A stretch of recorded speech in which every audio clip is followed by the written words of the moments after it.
Hello everyone, good morning. कैसे हैं आप लोग? उम्मीद करते हैं सभी लोग बहुत अच्छे होंगे। तो जी इस समय जो है मॉर्निंग का टाइम हो रहा है, व्लॉग की स्टार्टिंग हो रही है मॉर्निंग से। और यहाँ पे मैं दिखा रही हूँ आपको भिंडी के पेड़।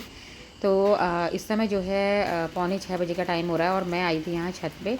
तो थोड़ा सा छत में मैं घूम लेती हूँ, लेकिन इस समय ना बारिश हो गई थी, मतलब हल्के फुल्की सी बूंदाबांदी सी हो गई थी।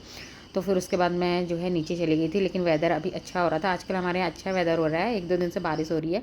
तो उसके बाद मैं आ गई थी नीचे, और यहाँ पे मैंने जो सारी सब्जियां हैं ना, रात को सारी सब्जियां धो करके रख दी थी, जिससे कि सुबह तक ये अच्छे से ना सूख जाती हैं। और यहाँ के पर्दे हटा देती हूँ मैं किचन के, तो हवा आती है उससे, जो है और अच्छा हो जाता है, मतलब एकदम ख़राब भी नहीं होती सब्जियाँ। तो उसके बाद इनको रख देते हैं वेजिटेबल बैग में, और ये काफ़ी अच्छे रहते हैं। तो इनमें जैसे नेट नेट के होते हैं ना, तो अच्छा रहता है, इनमें सब्जियां सेफ़ रहती हैं। क्योंकि सब्जियां कभी कभी ज़्यादा आ जाती हैं ना, तो ज़्यादा सब्जियां एक साथ तो बनाई नहीं जाती हैं, तो उन्हें सेव करके रखना भी ज़रूरी होता है, गर्मियों के दिन है। और इसलिए जो है मैं धो करके रख देती हूँ और अच्छे से जो है इनमें रख देती हूँ, क्योंकि ये जालीदार होते हैं तो वैसे भी ख़राब होने का डर नहीं रहता है। और पहले जब मैं सब्जियों को रखती थी ना, तो जो हमारे पिल्लो कवर होते थे ना, ख़राब हो जाते थे जो पिल्लो कवर, तो जिनका यूज़ नहीं होता था, तो उनमें जो है कॉटन के होते थे वो, उनमें मैं सब्जियां जो है धो करके उन्हीं में लपेट करके रख देती थी, तो उनमें भी सब्जियां सेफ़ रहती हैं। अगर ये ऑर्गेनाइज़र नहीं हो तो फिर उनमें भी काम चल जाता है। अभी भी मैं कभी कभी उनमें भी रख देती हूँ, जैसे कोई सब्जियां ज़्यादा हो जाती हैं, इनमें नहीं आ पाती हैं, तो वैसे भी रख देती हूँ मैं। तो उसके बाद जो है सब्जियों को इनकी जगह पे रख देते हैं। इससे ये रहता है, फ्रिज भी हमारा साफ़ रहता है, एकदम गंदा भी नहीं होता है। तो यहाँ पे जो है कटहल रखा हुआ था, तो कटहल मैंने ऐसे ही पैकेट में, वो सॉरी थैली में ही रख दिया है, क्योंकि फिर इसको बाहर निकालूंगी ना तो गंदा हो जाता है। क्योंकि कभी ये रहता है, कटहल कटा हुआ रहता है ना, तो चिपचिपा सा होता है, तो फिर फ्रिज भी ख़राब हो जाता है। इसलिए यहाँ पे मैंने सारी सब्जियाँ जो है इसमें रख दी हैं अच्छे से ऑर्गेनाइज़ करके। और उसके बाद बाकी जो और काम है फिर घर के वो करते हैं। तो उससे पहले यहाँ पे जो है बीन्स मैं काट के रख देती हूँ, मुझे ऐसा लग रहा है कहीं ये ख़राब ना हो जाए। तो 1-2 बीन्स मुझे इसमें ख़राब दिख रही थी, ये भी मैंने धो करके रात में ही रख दिया था। तो इनको छाँट करके रख देती हूँ, ऊपर और नीचे के हिस्से इसके काट के रख देती हूँ। इससे ना काफ़ी अगर 1-2 दिन में भी बनाऊँगी तो भी ये सही रहेंगी। गर्मियों के टाइम पे ना यही होता है, सब चीज़ों को मतलब अच्छे से देखना पड़ता है, हर चीज़ों को। और बीच में तो हमारा फ्रिज भी जो है कूलिंग भी कम करने लग गया था, तो एक दिन तो पूरे दिन जो है उसने कूलिंग ही नहीं करी थी, तो सारी सब्जियां जो है फिर मुझे रात को ना एसी में रखनी पड़ी। उसके बाद अगले दिन जाके अब वो अपने आप ही भी सही भी हो गया था। तो फिर अगले दिन सुबह मैंने सारी सब्जियां उसमें रखी। तो बस जो है गर्मियों में ये वाली दिक्कतें बहुत हो जाती हैं, और जाड़ों में तो ये होता है कि बस सब्जियां बाहर भी रखी है ना, तो भी कोई दिक्कत नहीं होती है। तो यहाँ पे मैंने सारी बीन्स जो है वो काट करके रख दी हैं, थोड़ा सा फैला के रख दिए हैं। उसके बाद मैं यहाँ पे लगा लेती हूँ झाड़ू। तो अभी बच्चे तो खैर सोए हैं, बच्चे उठे नहीं हैं, और आजकल छुट्टियाँ पड़ी हैं तो बच्चे भी लेट ही उठते हैं। तो तब तक जो है मैं यहाँ पे कमरों में और इधर किचन में जो है झाड़ू लगा लेती हूँ। और क्योंकि इस समय जो है बच्चे सोए रहते हैं ना, तो फटाफट से मैं सारे काम निपटा लेती हूँ अपने, फटाफट सुबह वाले। और नहाने धोने वाला काम जो होता है वो बाद में ही होता है, और जब स्कूल खुल जाते हैं तो फिर नहाने धोने वाला काम पहले हो जाता है। तो इस तरीके से ही जो है ना रूटीन चलते रहता है आजकल। क्योंकि फिर आजकल ये होता है कि गर्मी भी बहुत होती है, तो ये मन करता है कि झाड़ू पोछा पहले लगा लो ना, उसके बाद फिर नहा लो, नहीं तो फिर पूरा जो है पसीना पसीना हो जाता है, पूरी स्वेटिंग हो जाती है। तो इसलिए आजकल मैं झाड़ू पोछे वाला काम जो है ना पहले ही कर लेती हूँ। और इधर जो है बस मैंने किचन सारी साफ़ कर दी है, और बालकनी भी साफ़ कर लेती हूँ।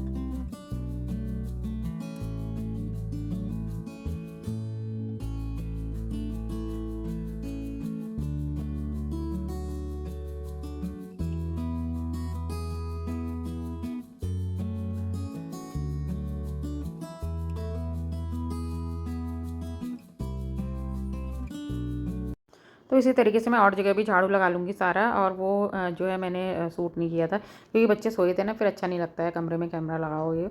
तो उसके बाद जो है फिर मैं नहा करके आ गई थी यहाँ, और नहा के आने के बाद फिर जो है पहले मैं कर लेती हूँ पूजा। तो आज जो है ना एक बहुत अच्छा दिन है, आज है कैंची धाम का स्थापना दिवस। तो आप सभी को ढेर सारी शुभकामनाएं। तो नीम करौली बाबा जी हम सभी भी अपना आशीर्वाद बनाए रखें। और मौसम जो है काफ़ी अच्छा हो रहा है, और बारिश वाला मौसम हो रहा है। बाद में बारिश बहुत तेज़ भी आई थी। तो पहले तो हम लोग ना हर साल वहाँ चले जाते थे, लेकिन अब 3 से 4 साल हो गए हैं। हस्बैंड और बड़ा बेटा तो मेरा गया था, लेकिन मुझे इतना टाइम हो गया है। तो पहले तो हम लोग हर साल वहाँ चले जाते थे, क्योंकि जाने की कोई दिक्कत नहीं होती थी, और आराम से दर्शन भी हो जाते थे। लेकिन अब ऐसा होता है ना कि भीड़ बहुत ज़्यादा होती है, तो इतनी ज़्यादा भीड़ में फिर हिम्मत भी नहीं पड़ती है जाने की। और वैसे भी ये तो बाबा जी का ही आशीर्वाद होगा, या बाबा जी का ही बुलावा होगा, जब कभी हमें बुलाएंगे तो हम मतलब जो है अपने आप ही चले जाएंगे। और अपनी मर्ज़ी से तो कहीं भी नहीं जाया जाता है। लेकिन ये होता है कि हम वहाँ नहीं जा पाते हैं, तो हम जो है घर में ही अच्छे से जो है इस दिन को अच्छे से मतलब मनाएँ। तो वैसे जब मैं नहीं जा पाती हूँ ना वहाँ, तो मैं बाबा जी का जो प्रसाद होता है ना, वो हर साल जो है घर में बनाती हूँ। तो जब मतलब वहाँ जाते हैं तब तो ठीक है, लेकिन नहीं जाते हैं तो फिर मैं जो मालपुए का प्रसाद होता है ना, वो हर साल जो है घर में बनाती हूँ।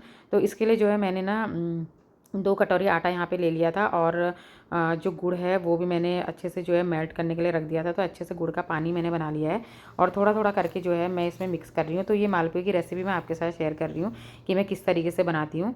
तो धीरे-धीरे करके जो है मैंने इसमें गुड़ का पानी डाला है, और एकदम से सारा डाल दूँगी ना तो फिर इसमें गुठलियाँ बन जाती हैं।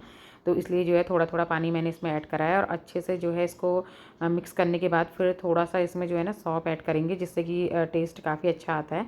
तो जब हम लोग वहाँ जा नहीं पाते हैं ना, तो क्यों ना फिर हम जो है बाबा जी को मालपुए का भोग घर पे भी लगा सकते हैं।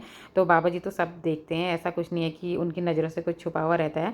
तो बस मन में अच्छी सच्ची श्रद्धा होनी चाहिए, तो सच्ची श्रद्धा से घर पे ही भोग भी लगाया जा सकता है। और अगर आप वहाँ नहीं जा सकते हैं, तो आप बस अपने मन में ऐसा सोच सकते हैं कि मैं वहीं हूँ। तो बस यहाँ पे जो है मैंने घी ले लिया है, तो इसे मैं घी में ही बनाती हूँ, इसमें तेल का यूज़ मैं बिल्कुल भी नहीं करती हूँ।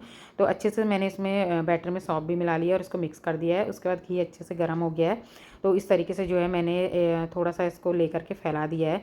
तो आप चाहे तो 1 भी बना सकते हैं पूरा बड़ा-सा, पर मैंने इसमें 2 डाल दिए थे क्योंकि 2 आ जा रहे थे ना इसमें। तो काफ़ी ज़्यादा टेस्टी होते हैं और अच्छा लगता है इसका टेस्ट, मतलब ऐसा लगता है कि जैसे हम वहीं बैठ के खा रहे हैं, और बिल्कुल वैसा ही टेस्ट आता है। तो अगर आप कभी ना जा पाएँ, तो इस तरीके से घर पे भी मालपुए जो है बना करके बाबा जी को भोग लगा सकते हैं। तो यहाँ पे जो है पहले तो मैंने 2 डाले थे, उसके बाद फिर मैंने एक बड़ा-सा बनाया था। तो इस तरीके से जो है अच्छे से इनको जो है ना लो मीडियम फ्लेम में हमें तलना है। तो अच्छे से जो है ये इनका कलर भी अच्छा-सा आ जाता है, और अच्छे से बन भी जाते हैं।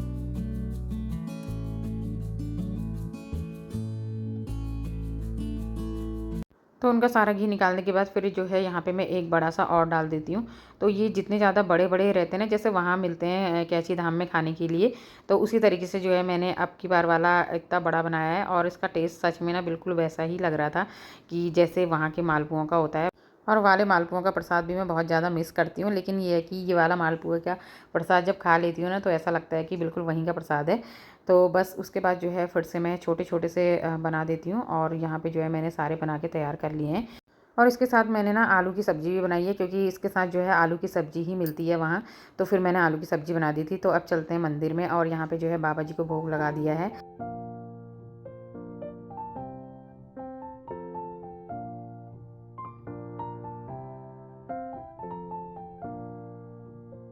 तो बाबा जी को मालपुओं का भोग लगाने के बाद फिर थोड़ी देर मैं यहीं बैठ गई थी। उसके बाद फिर जो है नाश्ता तो हमारा बन ही गया था, तो मैं आलू की सब्ज़ी बनाई थी नाश्ते में, और साथ ही एक-एक जो है बाबा जी का प्रसाद समझ के ये भी खा लेंगे हम मालपुए का, क्योंकि वैसे भी वहाँ तो हम खाते ही थे ना जब हम वहाँ जाते थे तो। तो इस तरीके से मैंने ना घर पे ही बाबा जी को भोग भी लगा दिया था, उनकी पूजा भी कर दी थी। और पहले तो ये होता था ना, वहीं पे बैठ के आराम से खाया जाता था जब भीड़ नहीं होती थी, लेकिन अब तो ऐसा होता है कि इतनी भीड़ होती है तो फिर प्रसाद भी वैसे ही मिल जाता है। तो ये है हमारा जो है आज का नाश्ता और बाबा जी का प्रसाद, मतलब तो नाश्ता तो इसे मैं नहीं कहूँगी, बाबा जी का प्रसाद ही मैं कहूँगी आज इसको। और यहाँ पे आलू की सब्ज़ी, साथ ही जो है एक मालपुआ, तो बच्चों को दे देते हैं। और बस आज का वीडियो मैं यहीं पे एंड करती हूँ। आई होप आपको पसंद आया होगा। पसंद आएगा लाइक कीजिएगा, चैनल को सब्सक्राइब कीजिएगा, कमेंट करके जो है सो बताना। तब तक के लिए बाय।